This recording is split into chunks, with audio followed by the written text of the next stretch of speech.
हम लोग बेटा आपका क्वेश्चन नंबर 18 लगाना शुरू करते हैं इस पार्ट में। एक समांतर प्लेट वायु संधारित्र की धारिता C1 की वैल्यू 2 माइक्रोफैराड है। चलो जी, जब इसकी प्लेटों के बीच की दूरी 3/4 मोटाई की के परावैद्युतांक की प्लेट रखी जाती है। अच्छा, अभी हमको कुछ समझ में नहीं आया 3/4 का सीन है क्या, अभी बताएंगे आपको। तब संधारित्र की धारिता 4 माइक्रोफैराड मतलब C2 का मान दे रखा है हो जाती है। के का मान ज्ञात कीजिए जहां प्लेटों का तथा परावैद्युत प्लेट का क्षेत्रफल समान है। अच्छा चलो, अभी बताएंगे 3/4 का सीन है क्या बेटा। वायु के लिए संधारित्र की धारिता C1 इतना, परावैद्युतांक के लिए संधारित्र की धारिता C2 4 माइक्रोफैराड। माना, हम लोगों ने क्या करा, माना वायु के लिए प्लेट के बीच की मोटाई T, उसके बाद परावैद्युतांक की प्लेट के बीच की मोटाई इस मोटाई की मतलब D की 3/4 मतलब 3/4 है। ये कह सकते हैं, या ये कह सकते हैं D का 3/4 गुना है। इसका मतलब वायु के लिए धारिता C1 बराबर फॉर्मूला होता है ये, तो C1 की वैल्यू रख ली 2 microfarad A epsilon not D, ये समीकरण नंबर फर्स्ट। उसके बाद हम लोग जानते हैं कि परावैद्युतांक प्लेट की धारिता C2 के लिए फॉर्मूला, वैसे तो C होता है लेकिन हम C2 कर रहे हैं दूसरी कंडीशन के लिए। A epsilon not D minus T plus T upon K। बस यहाँ से वैल्यू रखना शुरू करते हैं। तो C2 की वैल्यू क्या है, 4 माइक्रोफैराड बराबर ए एप्सिलॉन नॉट D जो का तो रहेगा आपका T की जगह 3D4 प्लस 3D/4 और नीचे के है आपका, तो आप के लगा लेंगे बस। ये इतना सीन है इसका। तो 4 microfarad equal A epsilon not, और यहाँ एलसीएम ले लेंगे 4D माइनस 3D नीचे 4, इसको भी यूं ही रहने देंगे 3D/4 के, यहाँ तक क्लियर। उसके बाद 4 माइक्रोफैराड इक्वल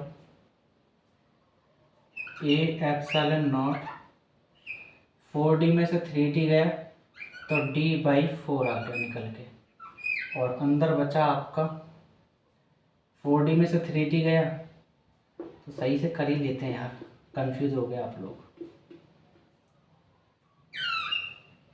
4D में से 3D गया तो D/4 और प्लस 3D/4 के, ठीक।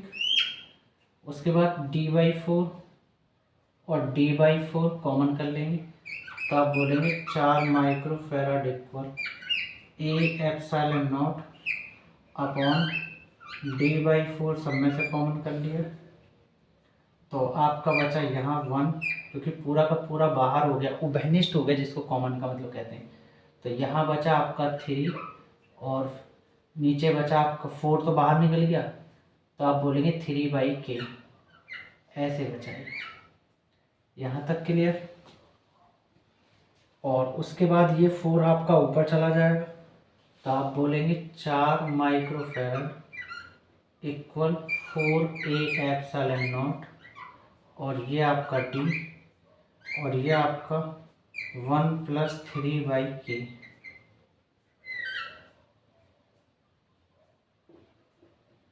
क्लियर।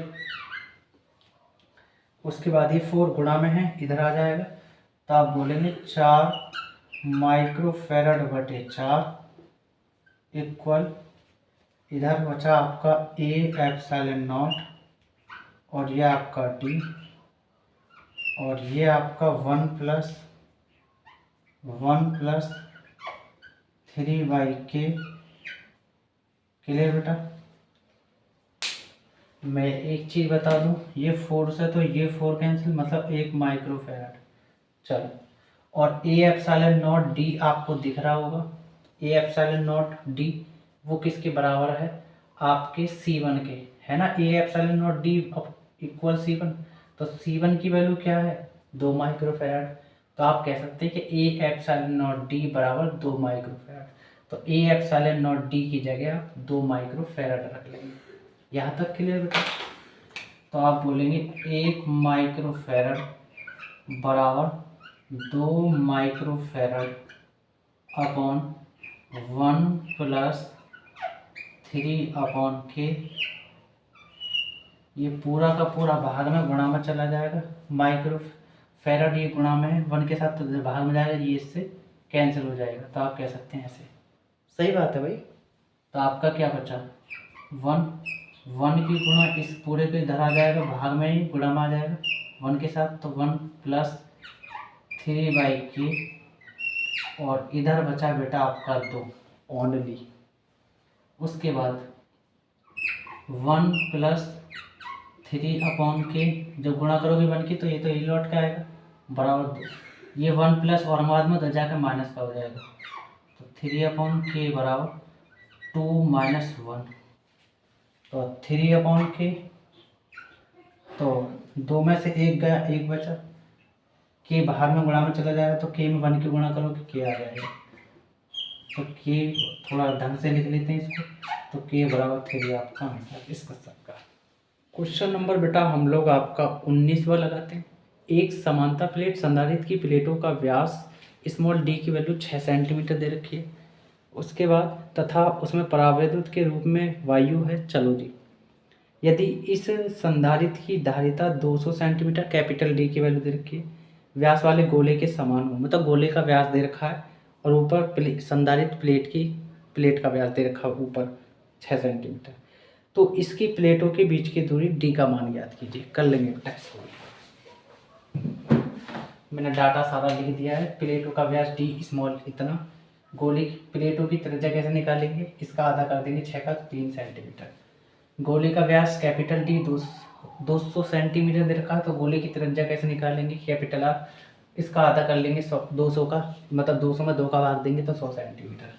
समांतर प्लेट संधारित्र की धारिता C1, गोले की धारिता C2 बराबर, दोनों को इक्वल रख लिया। तो समांतर प्लेट संधारित्र की धारिता जो C1 के लिए फॉर्मूला होता है एप्सिलॉन A अपॉन डी, और गोले की धारिता C2 के लिए फॉर्मूला होता है 4 pi epsilon not. Epsilon not गुणा में रख जाएगा, तो एप्सिलॉन नॉट से एप्सिलॉन नॉट कट जाएगा। आपका बचा A अपॉन डी।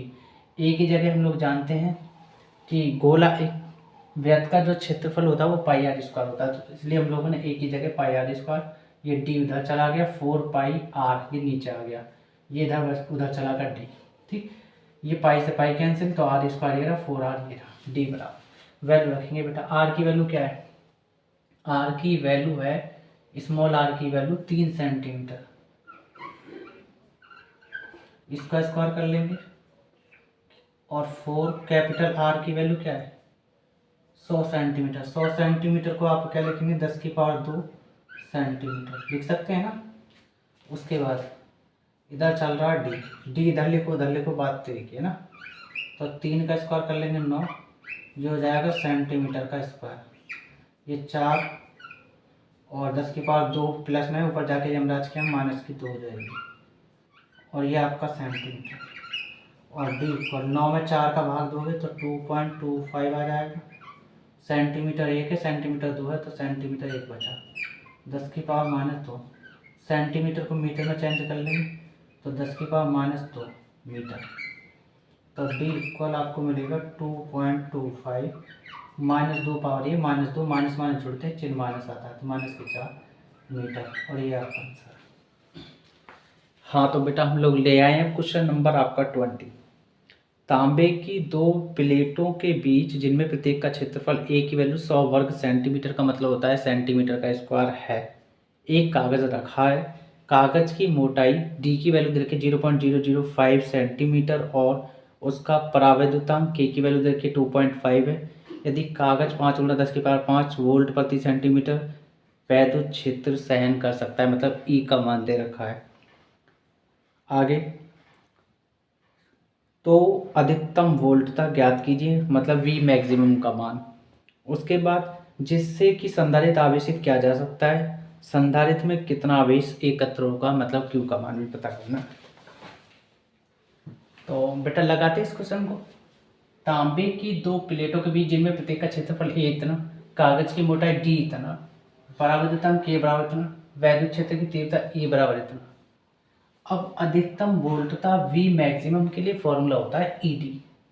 संधारित्र में एकत्रित आवेश Q बराबर CV फॉर्मूला होता है, लेकिन मैक्सिमम की वैल्यू निकालने हैं तो यहाँ रख देंगे। सही बात है, तो करते हैं।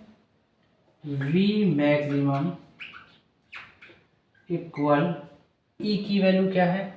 E की वैल्यू आपके पास है 5 गुणा 10 की पावर 5 वोल्ट, और सेंटीमीटर को मीटर में चेंज करना है बेटा। तो हम जानते हैं कि 1 मीटर बराबर 100 सेंटीमीटर। 100 को आप 10 के फॉर्म में लिख सकते हैं, 10 की पावर 2 के रूप में। फिर 10 की पावर 2 का मतलब है कि 10 को 2 बार खोल लो, 10 गुणा 10 मतलब 100। तो 10 की पावर 2 सेंटीमीटर के साथ है, तो गुणा में भाग में आ जाएगा इधर। तो आप कह सकते हैं 1/10 की पावर 2, यहाँ आ जाएगा मीटर, यहाँ आपका सेंटीमीटर। ये 10 की पावर 2 प्लस में यमराज क्या चला जाएगा ऊपर, तो 10 की पावर -2 मीटर, और ये आपका सेंटीमीटर। क्लियर? चेंज कर देंगे। तो 10 की पावर -2 मीटर, और डी की वैल्यू वो है ही क्या, 0.05 सेंटीमीटर को फिर मीटर में चेंज कर देंगे तो बड़ा आसान, मतलब 10 की पावर -2 मीटर। यहाँ तक क्लियर? पॉइंट हटाओ, नीचे 3 जीरो लगाओ बेटा। सही बात तो है। और 5 पंजे 25, V मैक्सिमम इक्वल 5 गुणा का 5 पंजे 25, और ये 10 की पावर 5, और 5 ये पावर है, माइनस की 2 ये है, तो प्लस की 5 ज़्यादा माइनस की 2 कम है, तो इसलिए प्लस की 3 पावर बचे, घटा देते हैं इसको डायरेक्ट, बार बार लिखने से अच्छा है। ठीक, उसके बाद आपका वोल्ट है ना। उसके बाद 10 की पावर माइनस, मीटर से मीटर भी कैंसिल कर लेते हैं। ये 10 की पावर -2 है, तो पहले कर ही लेते हैं। 10 की पावर -2, और 1000 को आप 10 की पावर 3 लिख सकते हैं, है ना। क्लियर? और उसके बाद V मैक्सिमम इक्वल 25, तो 25 को आप 10 की पावर 3 को 1000 लिख सकते हैं। अब 1000 को हम क्या कर सकते हैं बेटा, 1000 को हम 25 के साथ गुणा करेंगे तो 25,000 हो जाएगा, और ये आपका वोल्ट। ठीक, अपॉन 10 की पावर -2 कम है, प्लस के 3 ज़्यादा, तो इसलिए 10 की पावर 1 बची। चाहे पावर लिखो या मत लिखो, कोई फर्क नहीं पड़ता। ये जीरो इस जीरो को कैंसिल कर देगा, तो आपका V मैक्सिमम जो निकलेगा बेटा, वो आपका 2500 वोल्ट, आपका आंसर आ जाएगा 1। अब हम लोग निकालेंगे संधारित्र में एकत्रित आवेश Q बराबर C मैक्सिमम। बहुत आसान है बेटा, टेंशन लेने वाली बात है नहीं, तो अभी इसको कर लेंगे हम लोग। अब देखो, Q इक्वल C के लिए फॉर्मूला होता है KA/ε0, और ये आपका D, और ये आपका V मैक्सिमम। बस यहाँ से वैल्यू तो रखते हैं वैल्यू बेटा। Q इक्वल K की जगह 2.5, A की जगह 100 सेंटीमीटर है। 100 को आप 10 की पावर 2 के रूप में लिख सकते हैं, लेकिन सेंटीमीटर को इस पावर को ढक लेते हैं, तो सेंटीमीटर को मीटर में चेंज करते हैं। हम लोगों ने अभी बताया था आपको पीछे, यहाँ 10 की पावर -2 मीटर से गुणा कर लेते हैं, तो 10 की पावर -2 मीटर, लेकिन सेंटीमीटर का स्क्वायर है तो इस पर भी तो स्क्वायर करना पड़ेगा बेटा, करना तो पड़ेगा ना। ε0 की वैल्यू 8.85, ये होते हैं निर्वात की वैद्युतीयता। 10 की पावर -12, लेकिन हम इसको न्यूटन मीटर स्क्वायर प्रति कूलम स्क्वायर भी लिख लेते हैं, और फैराड प्रति मीटर भी लिख लेते हैं। ये सबको पता है। चलो वी मैक्सिमम जस्ट निकाले हम लोग 2500 वोल्ट बेटा, 2500 वोल्ट। डी की वैल्यू क्या रखेंगे 0.005 सेंटीमीटर को मीटर में चेंज करना पड़ेगा बेटा, 10⁻⁻2 मीटर। चलो पॉइंट के पीछे कितने अंक है 2 अंक, तो 2 जीरो। पॉइंट के पीछे कितना अंक है 1 जीरो, ये 2, ये खत्म होगा। चलो ये पॉइंट के पीछे कितना अंक है 3, तो 3 जीरो लगेंगे, ये जीरो इस जीरो को खा जाएगा। चलो और 5 एकम 5, 5 पंजे 25। चलो जी हाँ तब तो क्लियर है ना।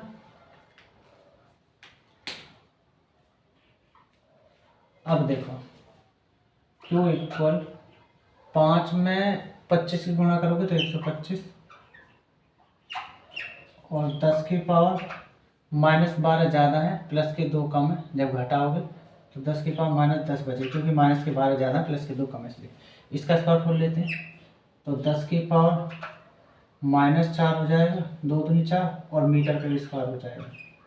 और ये आपका 885 और ये आपका फेरड और वो आपका वोल्ट और वो 100 है। 100 को आप 10⁻2 के फॉर्म में लिख सकते हैं,